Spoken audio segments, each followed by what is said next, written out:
So let me walk you through why I know this was a setup. So, and why Patrick Bet-David had an opportunity to be honest with me, but chose dishonesty.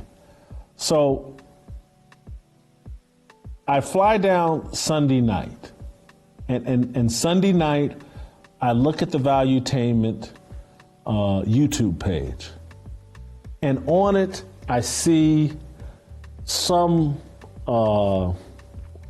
reference to emergency podcast about criminal justice reform or something along those lines.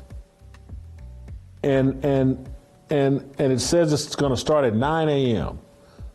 or 9 a.m. or 8 a.m. Whatever time it said, it was the time that I was like, hold on, that's when my podcast with Patrick Bet-David is. That's odd. And then I thought, well, maybe he recorded that and he's going to run that on his podcast, and I'll be on the Valuetainment channel. Or I just thought it was odd, but I didn't think much of it. I was like, well, that surely doesn't have anything to do with his interview of me. That was the first thing that raised my eyebrows. I wake up the next morning, and the car service driver, it's the same one that took me to the wrong hotel the night before, he sends me a text saying that, hey, something about picking me up at 9 a.m. or 8:45 a.m. And I'm like, well, the thing starts at 9 a.m. and you know, how could he pick me up at that time?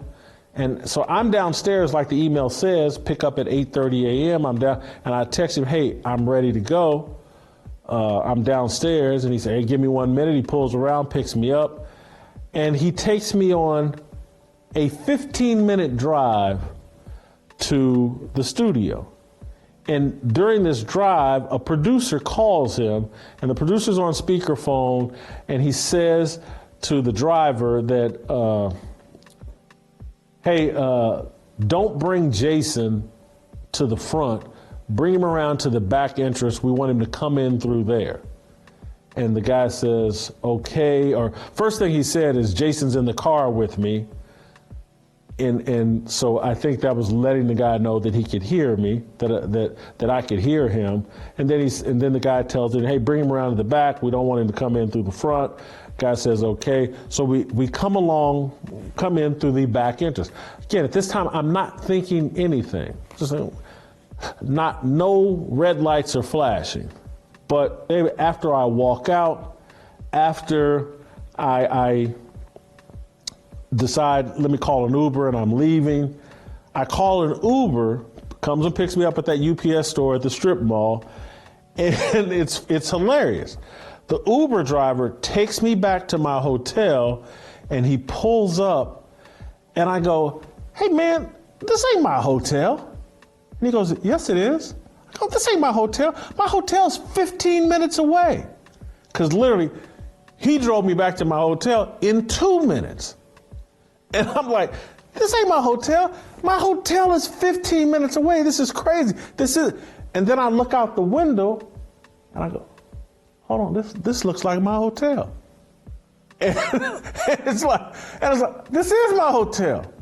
And I'm going, it was a 15-minute ride that included, I think we got on the highway to get to the studio, and the guy taking me back, I think made 2 left turns, and I was at my hotel. I could have walked from my hotel to the studio.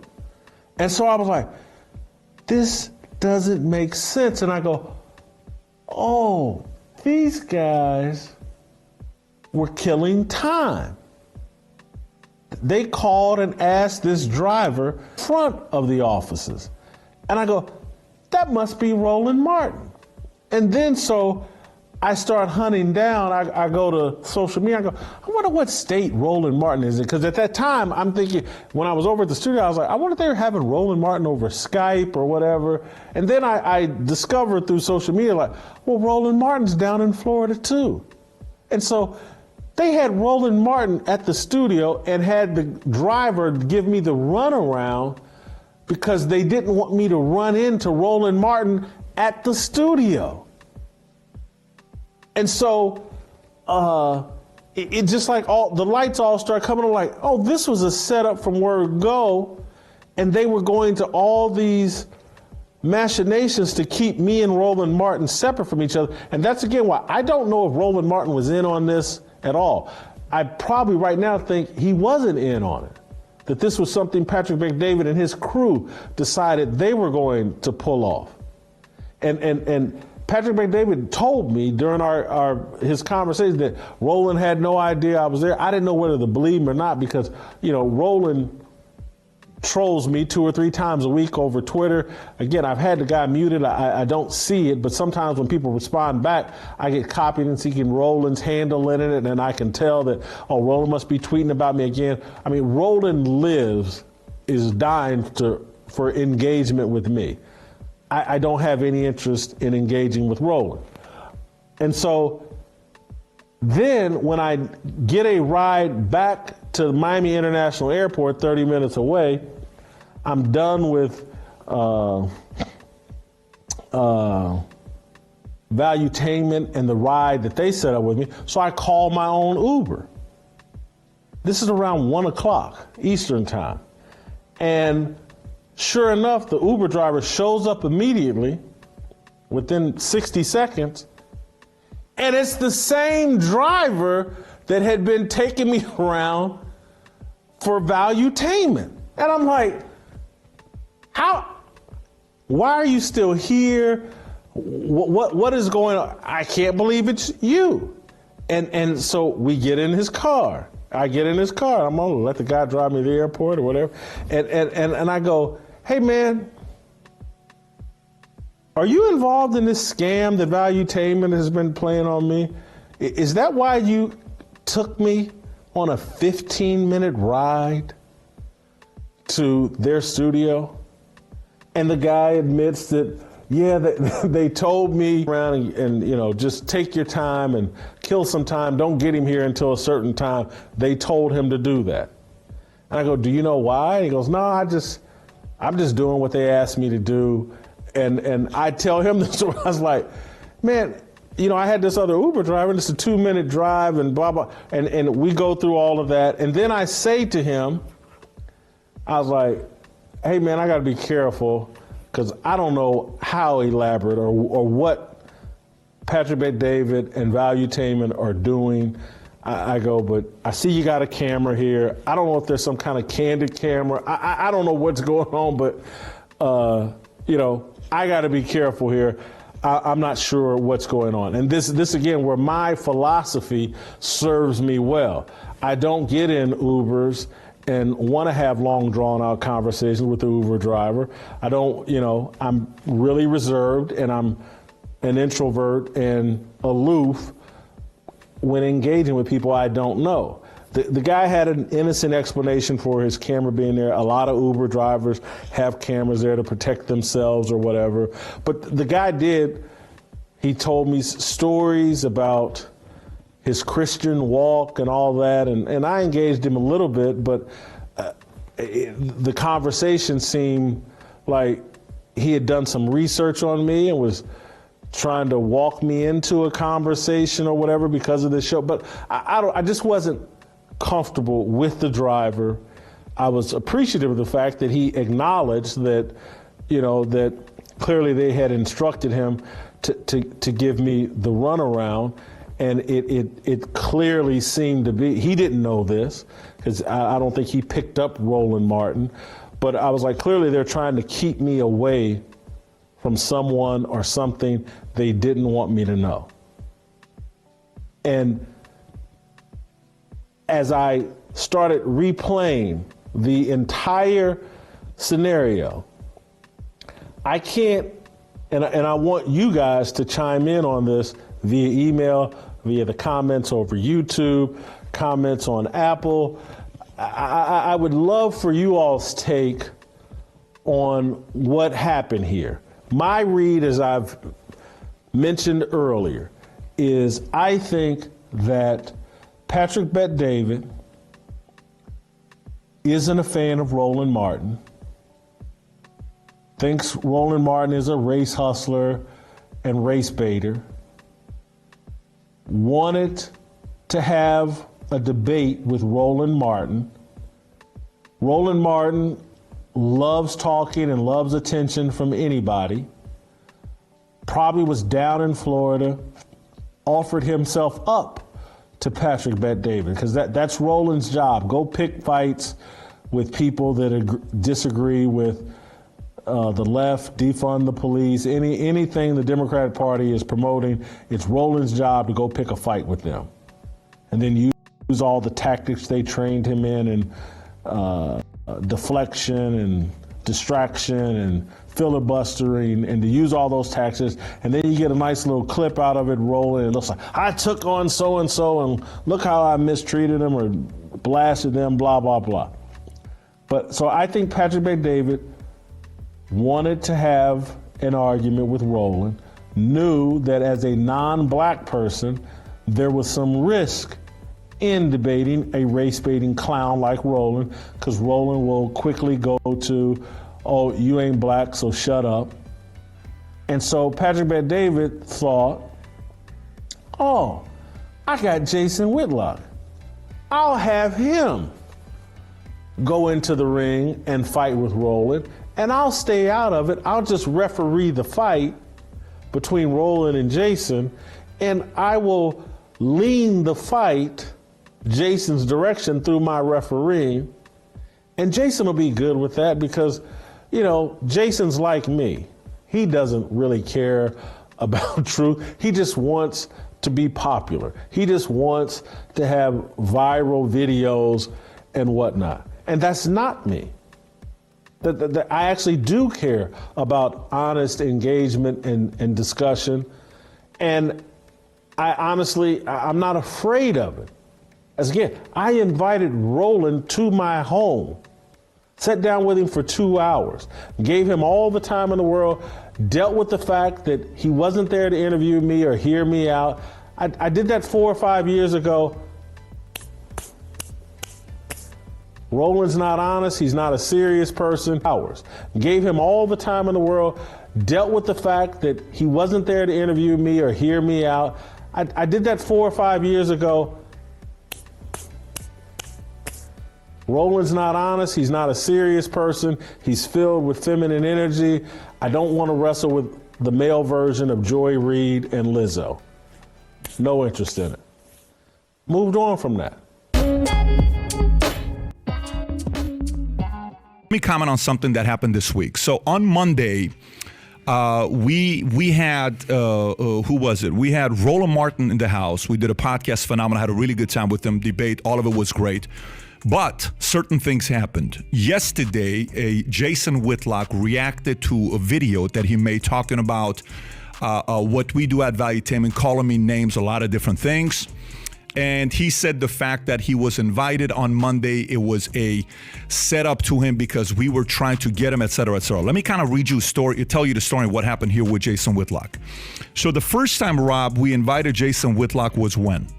I believe the first time, August of 2022. And you have the email of this. If you can zoom in so we can show the first email that went in. And we blanked out his email address. We just didn't want it. So this is the first email that goes, and it says, hey, we would like to have you on to discuss your story, et cetera, et cetera. Patrick's admiration for Jason Whitlock. I've liked this content for a long time. I think he does a good job, whether it's sports. He's got a show called Fearless with Jason Whitlock. So perfect. You send him a message. Nothing happens. You send him another message. I think December of 14th, you send him another email to have him on the podcast. Correct. That's when we confirmed that he was interested in coming in. Yeah. And then from there, we decided we would figure out a good date. And this is the email that he showed in the video yesterday, saying the fact that they didn't tell me anything. Now, I'm going to show you these emails so everybody knows, because he showed the emails himself as well. Thanks for getting back to me. The interview would cover Jason's career at ESPN, The Blaze, his show Fearless, da-da-da-da-da. Great. This is the emails he showed yesterday, which the date on this is December 14th, right? Yep. Then after this, we schedule a time for him to be on the podcast on February 16th. Correct. Then you get back to him because February 16th, I'm either speaking in Vegas or Orlando next week. I have travel. So we asked to see if we can do it on another date.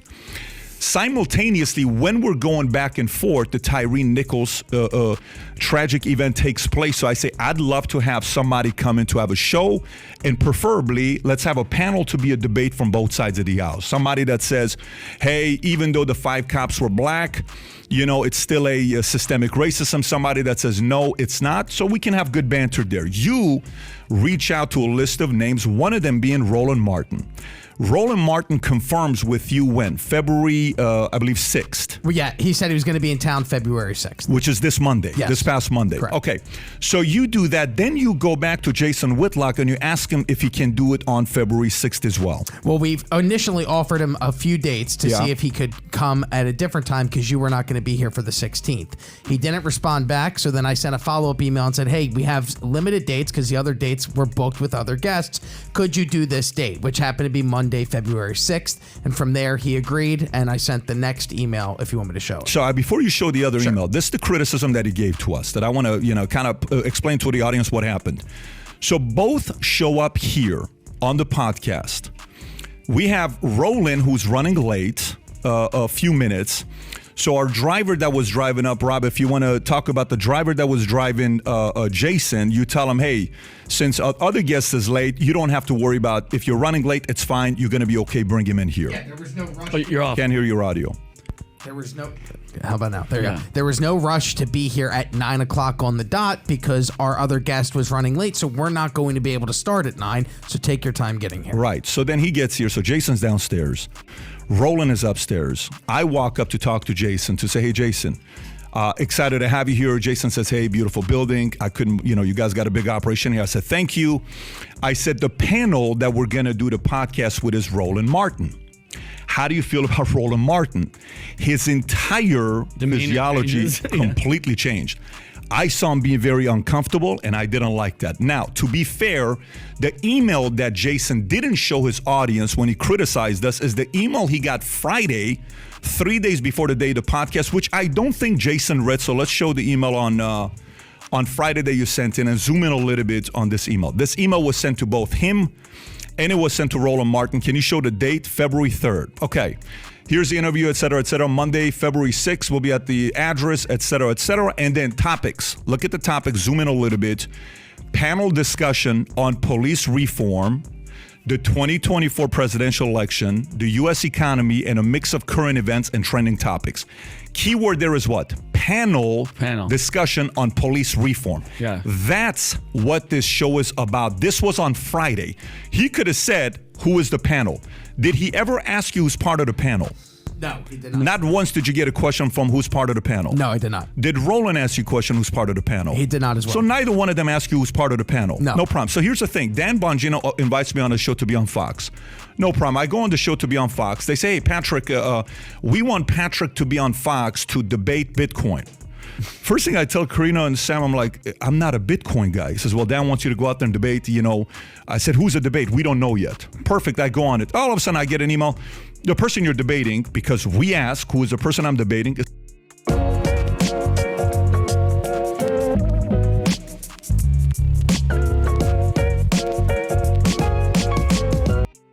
it's going to be Peter. All of a sudden, I get an email. The person you're debating, because we ask who is the person I'm debating, is going to be Peter Schiff. We did the show. It got very good views, a lot of good feedback. It was great TV. Everybody loved it. There was strong banter. Dan Bongino won because he got eyeballs because our audience showed up. We won because we were able to get Dan Bongino's eyeballs of his audience and they saw us. So both, it's a win-win.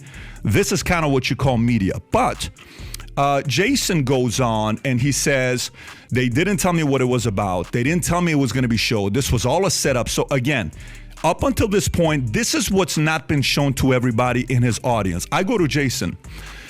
Jason says, there's no way I'm going to sit with this guy. He says a couple different words. He says he's stalking me on Twitter all the time, et cetera, et cetera. So I said, okay, no problem. I don't want to make this guy feel bad because I like him a lot. I like his content. I think Jason's very necessary. I said, Jason, how about we do this? Let's just do podcast you and I, and then I'll do Roland's in an hour, but let's do podcast you and I. He says, no problem. Sits in there. I come in here. I tell you guys to prepare to adjust. The moment we're about to walk out, Jason walks out.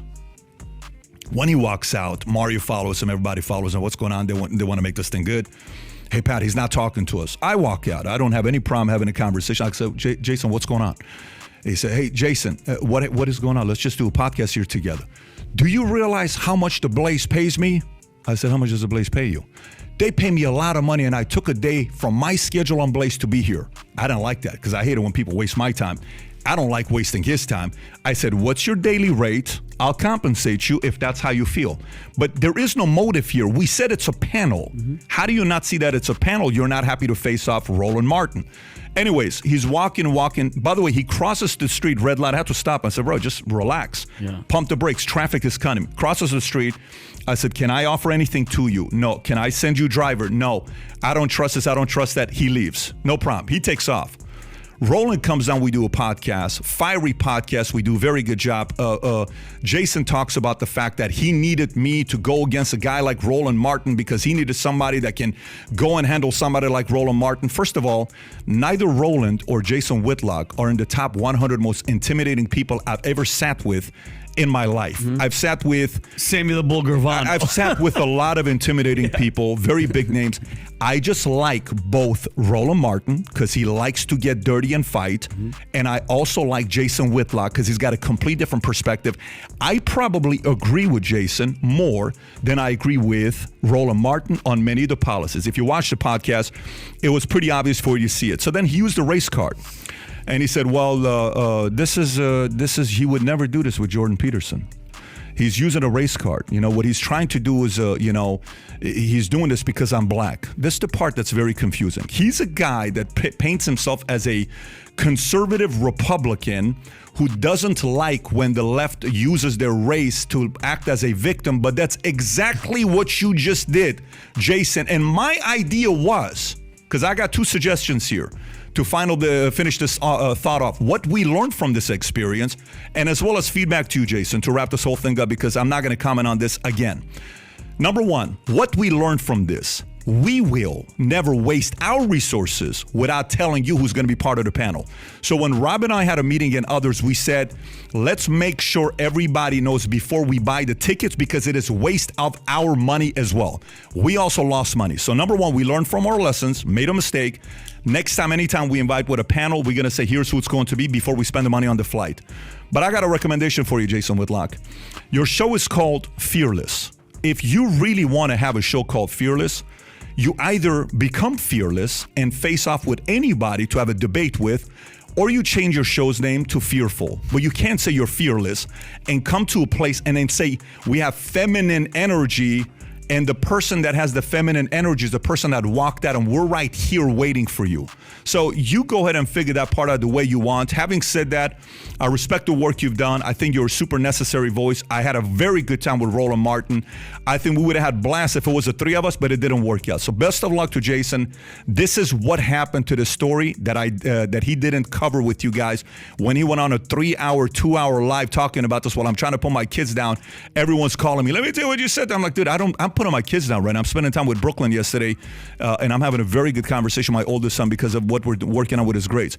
Rob, did I miss anything else from what I covered here? The only thing I would say is that in this email chain, I asked, and it's not on this email here, but in a subsequent email, I asked for plugs to mention, social media handles to mention, and Jason responded to that. So he was reading the email. There's no way you could skip this portion and then answer the portion below and provide your social media handles, your projects. So he did see that email because he responded to it. Correct. I did not know that. Yes. Okay. I mean, and then we had subsequent emails after Right. that. His flight was delayed, but I mean, it was all in the same email, so it was there for him to see. Yep. If he had asked us, we would have absolutely said, hey, here's the other panelists that we're working on lining up. So fantastic. Anyways, the podcast with Roland Martin, there was so many other YouTube channels reacted to, the media reacted to it. I think total views were 5 or 10 million views, TikTok, Facebook, Instagram, YouTube, Twitter. Those were fiery conversation, and I respect Roland Martin for sitting here. Funny story, Roland retweeted and said, if I knew I was going to be sitting down with Jason Whitlock, I would have never sat down with him. I destroyed this man a long time ago. So that's like Roland just jumped in there to take advantage of the opportunity. So